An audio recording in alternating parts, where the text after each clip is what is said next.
Hey friends! Okay, here's the real talk. Before you start listening, could you do me a quick favor? Tap that follow button and smash the like. It seriously helps so much and means a lot to me. I'm over here putting my heart and hours of editing into every episode, and your support means everything to me. Thank you, and you're absolutely the best. Hi, Jen. Good evening. Hello. Absolute honor to have you here today. So thank you so much again for your time. I really appreciate it. We admire your lifts so much. And so I'm really happy you're here with us. How's your week going and how's training going on for you? The week is going good. I'm a middle school teacher and I really enjoy that. It's getting to when North Carolina here is hitting springtime. So it's warm enough to get back outside, do all sorts of outdoor things. So I love that. And then training's going good. We're 14 weeks out from our international championships. So I'm just kind of playing around in the gym right now. And then I'll really kind of get to it in a couple weeks or so. 14 weeks, around 3 months to go. So there's some time to prepare. And that's really amazing. Jen, you are 11 times IPF World Powerlifting Champion, and you have set hundreds of world records, and you're also the world record holder in bench press, and you have a record of 322 pounds in bench press. I am very impressed because personally, I always want to improve my bench, but I need to spend more time in that. So before I dive into how you can be so strong and achieve all these amazing results, I'm very curious to know, and I must ask this first. If you could only lift one movement, a powerlifting movement, whether it's a bench, squat, or deadlift, for the rest of your life, which one will you pick and why? Well, of course it would be the bench because I'm the best at that. So I'm really good at it. So, I think I'm good at it though, because I enjoy doing it. I think you get good at the things you really enjoy doing. And for me, when I first started, it was my weakest event. So it was something that I saw a lot of improvement on quickly and over a longer period of time. So that kind of got me excited about it. And then you just don't see a lot of strong or women with strong upper bodies. We have strong lower bodies and it's, definitely changing now. But when I first started in the 90s, there really wasn't a lot of that. And so it was kind of neat to be able to kind of pioneer that. Yeah, I'm curious to know. When you first started powerlifting, it was over 20 years ago. And back then, as you mentioned, not a lot of women lift heavy weights or do powerlifting as a very male-dominated sport. Who actually inspired you to go down to the gym to train and proceed to get serious in powerlifting? Well, at the time, I was in college and I had some roommates, and one of my roommates had been in the military and was down the college. And back in the 90s, we really didn't have a lot of big gyms. We really had what they called racquetball clubs or, just small little venues. We didn't have gyms like we have today. So having free weights and weights to lift on wasn't where you could just walk anywhere and do it. So he and his friends had bought their own. And so in college, in our little rental house, we had a weight gym down in our basement, which was very unusual for that time. So when we were going to college, they kept trying to encourage me to come down and lift with them. At the time, I was a long distance runner. And so I was just running, I was doing road races and things like that. It was something my dad and I did together.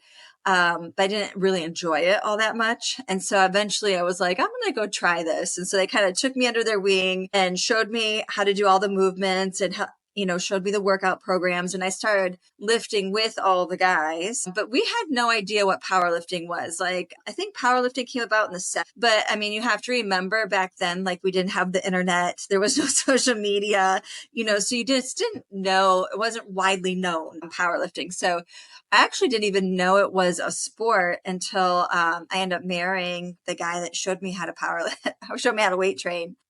And we were on Venice Beach. It's called Muscle Beach in California. Mm-hmm. And we were just walking down and they were doing a bench press competition on the beach. And I was like, I can totally do that. So we went and talked to a couple of lifters that were lifting and they gave us all the information about USA Powerlifting and how you sign up for the events and what the rules were. And so it wasn't until years later that I actually started powerlifting or even found out that it was a sport. So credits to your father in the beginning and then your husband now. Yeah. Does he get involved in your training, or you pretty much run your own training program these days? Oh no, it's like a family affair. We do it with our, I have two boys. They're 19 and 21, but we've all been, lifting since they were teens together. And so it's definitely a family thing. My husband is a competitive powerlifter also. I started and then he got into it after I did. And then now both our boys do it. This is so cool. I actually want to ask a bit more because like our listeners, some of them also have kids. And then I understand for you, family is a priority. And I'm very curious to know, what is the hardest part for you being such a high level athlete and also at the same time being a parent? And was there a moment you have to miss a competition or training session because you also have to prioritize family needs or kids? Well, we came up with a system that's pretty flexible. I mean, being a parent is very time consuming. Yeah. And definitely, if I look at my competitions when my kids were very small, my numbers were pretty level. Like I didn't make a lot of big gains, mostly because I was tired all the time. And it was really difficult to try to get in training when you have babies and toddlers. And it's definitely a juggle. But it's the one thing that like makes me feel like me. And it gets rid of the stress. It's just, I really enjoy it a lot. So we always made sure that we did it. Sometimes we had to move our days around. Sometimes we had to do it in between naps and shorten up the workouts, things like that. But we always got it in. We always made it a priority because it was also like our time together to kind of decompress and talk and encourage each other in this one particular way. So it definitely was hard. And then when the kids are older, you're driving them everywhere. Like, weekends we're driving 3 hours to baseball tournaments and back and stuff like that. And so a lot of times we would find a gym where we were at so we could get a workout in between the two games. It's definitely a priority. Cannot miss training. No. Yeah. I feel like once you've kind of embrace it and make it part of who you are, it becomes a necessity, right? It's not work. It's not something you have to get in. It's something that you really want to do. Yeah. I love it how you create such an environment for you and the family and to make it a family thing because not everyone does that. Like having the whole family spend time in the gym together training is a very precious thing. For sure. I always wondered if they'd want to because, we have a home gym. So the kids ran around the gym when they were walking and stuff while we were training. So they've been in it since they were babies. And I always wondered if being exposed to it that much would either make them not want to do it or if it would actually make them want to do it. But because it's like so much of our lifestyle, I always told my kids, like, you don't have to compete in powerlifting, but you will do some sort of athletic exercise because that's just how you remain healthy. That's just good for your body to make that part of your life. So whether you decide to lift heavy weights and compete, it's totally up to you, but you will be doing something to strengthen your body. Yes. I love this approach. Having that home gym and encouraging them to at least involve in some kind of sport is your way to make them or encourage them to be physically active. But I also love that you didn't really push them to like, oh, you must do this, do that. At what point they start like really lifting weights and you think, oh, actually, the boys are growing up. It's actually good to incorporate strength training into like their life? Yeah. Well, we didn't really let them start lifting weights till they were 12 to 13. My husband's a physician, and so he was very much like, they don't touch the weights till their growth plates are finished growing, and he was very on top of that. But they did a lot of like body weight stuff up to then. They would do push-ups and pull-ups and sit-ups and band work, so they were doing low impact kind of stuff. And so then by the time we started letting them put weight on the bar, they were super excited. And then, of course, we didn't let them max out or get near heavy lifting till they were at least 14. So we were pretty strategic and strict about it because you can really get hurt doing it. And it could be a lifelong injury if you're not careful. So that was always really important to me. And plus form on everything. Like they couldn't move up weight unless they exhibited perfect form on the lifts because, that's how you stay injury free also. And so my oldest one loves powerlifting. He competes. He is way into it. My youngest one loves baseball. So he lifts because he knows it makes him good at baseball. That is so cool. Talking about baseball, I want to ask you and to have you share with us your warm-up routines before a competition. Specifically, I was looking at how you prepare for bench press. Did you kind of put like a baseball or something like that? It's a football. It kind of looks like a rugby ball. That's American football. Yeah. Below your lower back? Why did you do that? Can you share with us? Yeah, well, when I first started lifting, like I said, there wasn't the internet, there wasn't a lot of information out there. So we were really doing a lot of trial and error and trying to figure out things and reading books and magazines. And I've always been very tight and not very flexible. And for the bench press, you really need some sort of arch to keep your shoulders back, to protect your shoulders, keep your chest up so that you're using your pecs. And so, I mean, and I'm not talking about an extreme arch, but that is good position. Otherwise you put a lot of pressure and tension and you're just shoulder pressing the weight instead of bench pressing the weight. So we were trying to figure out how I could get more limber and how I could get a better arch. So at the time, like we didn't have foam rollers and stuff back then. And my husband had tons of footballs. Like every year he bought a professional football. Like he just loved football. So we thought, let's try this. We took a lot of the air out of it and made it very small. And so I just practiced laying over it and stretching out over it. And so I would do that a few times a day. And then I noticed like when I got to my bench day, I could get into a way better position. And so I just kept starting with that. And then I would add some more air into it to make the circumference bigger and bigger and bigger. So that I increased my flexibility, a little bit of a better arch. And so now I have a full football and I do all 5 warm-up sets over it. And I still lay on it every day because I don't know if it's just me, but I lose my flexibility right away if I don't practice it every day. So kind of like helps with the muscle memory as well, right? Because Yeah. it helps to create the arch. Well, sure. And it puts you in a good position. Like once you put the football under your back and you have to lay over it like that, it really kind of puts you in a perfect bench position. So it kind of lets you know, this is my goal, or this is how I want to be when I lay down without the football. Yeah, that is so cool. And how about deadlift and squats? Huh? And how will you prepare on the competition? Do you also have a particular strategy? I do a lot of band work for those two because I have pretty tight hips. So I have a band routine that I'll do before I get into my warm-up set. So mostly it's a lot of like hip opening type of exercises. Right, that is nice. And once all these warm-up are done, and I understand for powerlifters, you have 3 attempts. Yes. On each movement. Do you come up with your own approach of how you will attempt those 3 lifts to make sure you get the best out of it? Yeah, we kind of have rules of thumb for when we're picking our attempts. A good rule is for your opener, which you really want your opener to be something very easy. It shows the referees you understand the rules and that you have control of the barbell. So we always say like to open up with something that you can triple pretty easily. And then too, a lot of times, you get a little nervous when you're in front of all those people, in front of the referees. So it's good to have like a lift that there's no way you're missing this one. Right. And then for my second attempt, I have like a goal. I have where I think my third could be. I usually have a range. I actually have a little card that I make. And I have I have my opener. It's always the same, whatever the triple is. And then for my second attempt, I usually have a 2A, a 2B, or a 2C. But it's roughly about 95% of where I think my end is.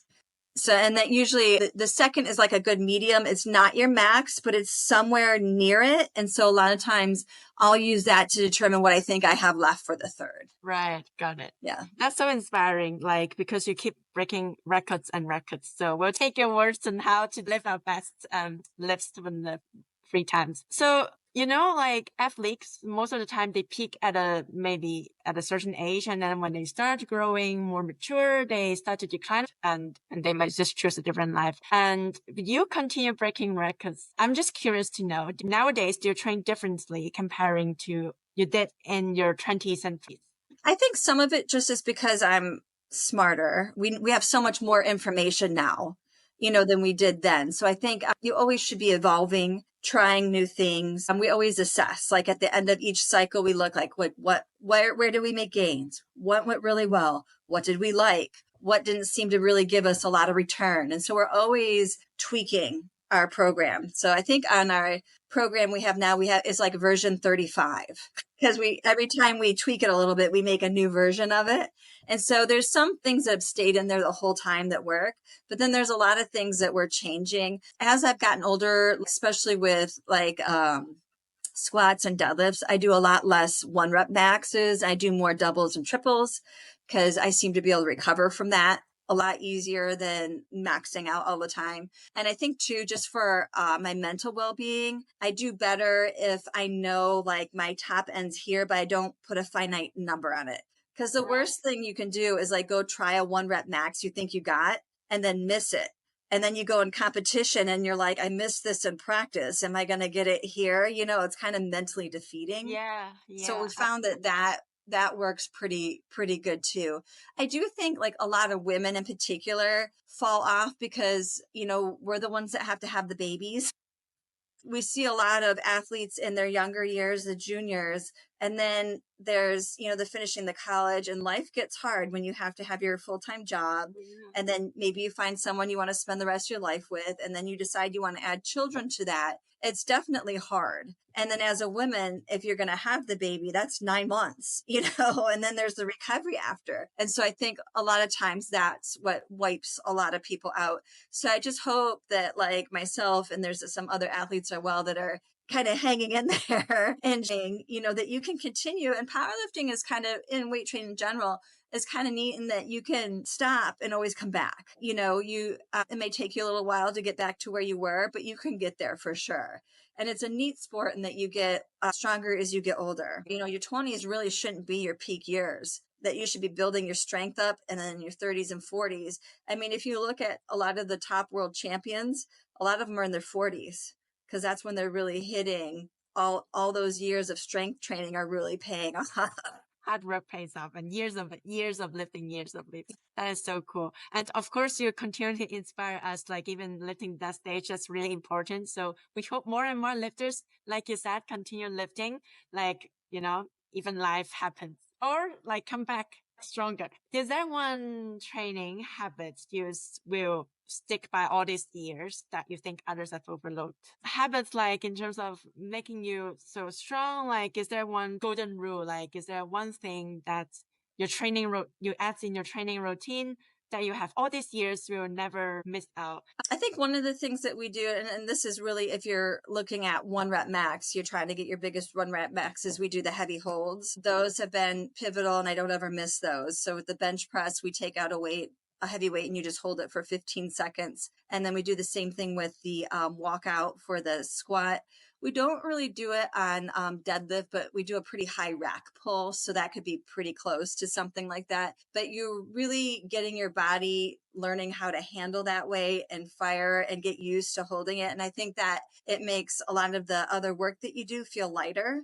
So I think those have been pretty pivotal in just being able to lift heavy for so long. That is a good tip because some years ago, I was doing more powerlifting moves in the gym, and the coach also asked us to, you know, hold for certain seconds just to get you mentally prepared for how heavy it can be. So I think that is a very good strategy we can remember to use. And the next thing is that, so now you have competed so many years with the IPF and different kinds of competitions. Did you see powerlifting sports evolve from a pure strength contest to like a sport that is too technical sometimes? Because I can see some areas of controversy that like where judges are looking for very technical movements. So how do you see it's a fine balance.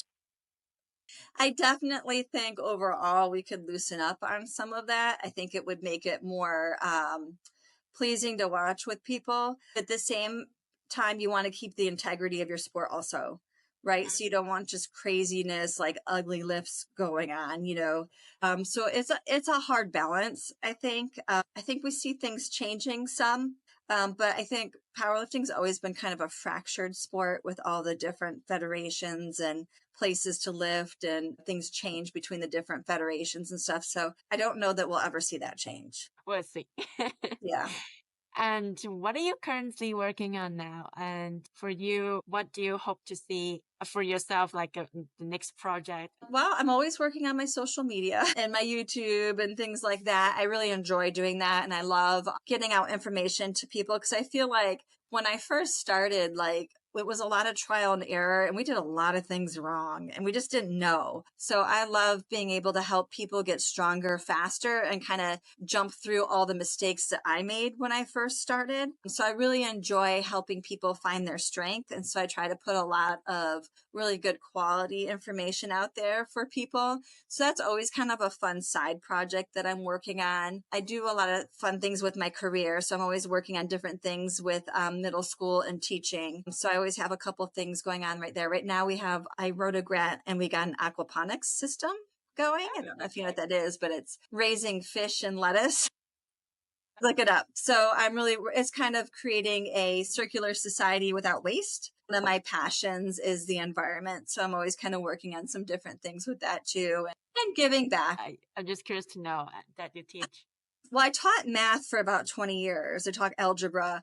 And so now I'm teaching electives. So I'm teaching fun stuff. So I have agriculture and health, nutrition.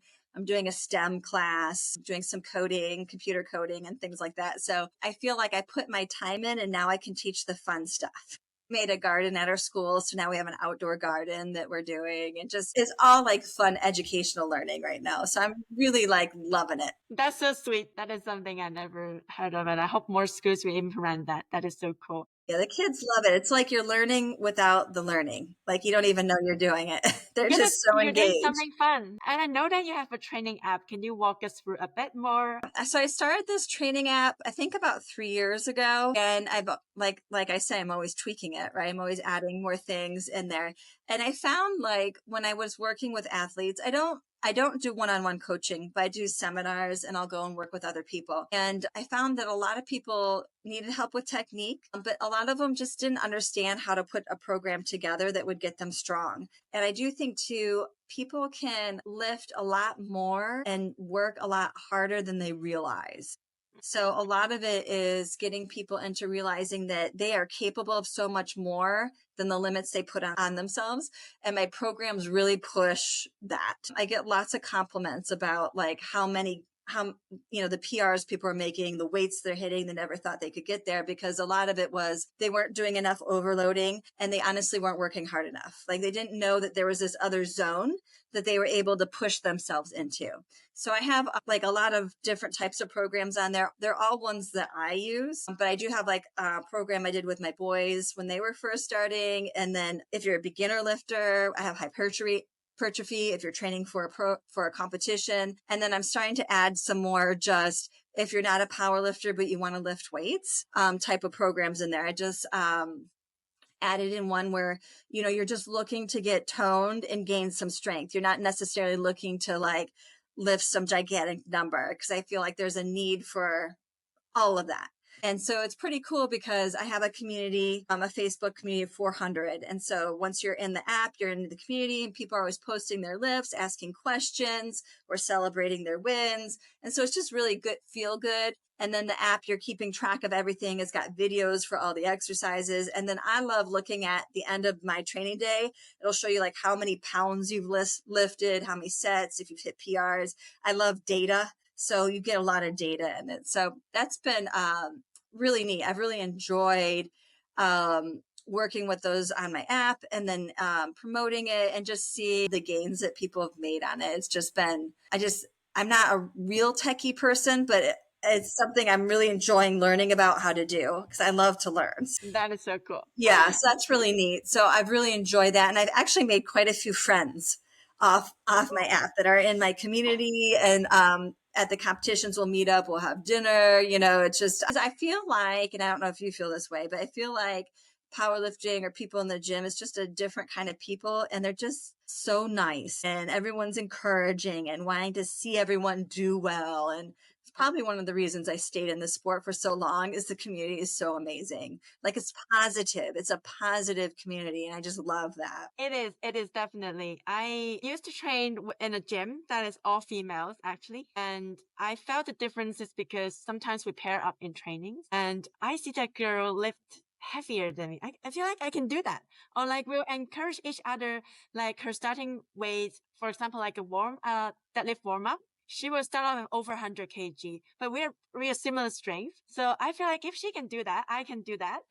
But if I were to train by myself, I probably will lower that warm up weight a bit. So yeah, so that's a good influence. You have that community to live together, live weights together. That's really good. And my last question for you is, looking back at all these years of powerlifting, that competitions that you have done, do you think throughout competing, it had teach you some lessons? And what is the most important lesson that it had teach you? Yeah, I think competing is important, and everyone's kind of at a different level, but I think it's important to push yourself. I think it's important to feel uncomfortable, because that's when you find out what you're made of, or you find out what you're capable of doing.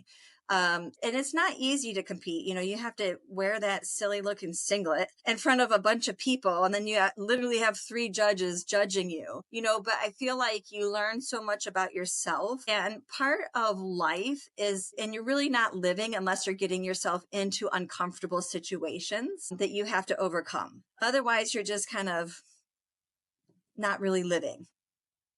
So I feel like that aspect of it is important. It's so cool. Thank you so much, Jen. It's such a pleasure having you. And I'll definitely check out your training app. Okay. And then if you're interested in traveling, you can come to Crete with me in October. We're doing a powerlifting seminar and vacation in Crete, October 10th through 15th. That's so cool. Yeah. 5-day trip. 5-day trip, and it's not all lifting. We are doing some sightseeing and sailing and all sorts of different stuff with a little bit of lifting mixed in there. And we did a trip to Costa Rica last year, and it was amazing. So I decided to do another one. So we're doing it in Crete, Greece, because I've always wanted to go there. Mm-hmm. Do you plan to organize seminars and trips every year? I think so, because I'm really liking this. It is so cool because I never been to the States. I would love to, but if it's in Europe City, from London, I would love to come by. Okay, I'll keep that in mind. Yes, I love it. So thank you so much, Jen. I appreciate your time. Thank you. Right. Thanks for having me. Thank you.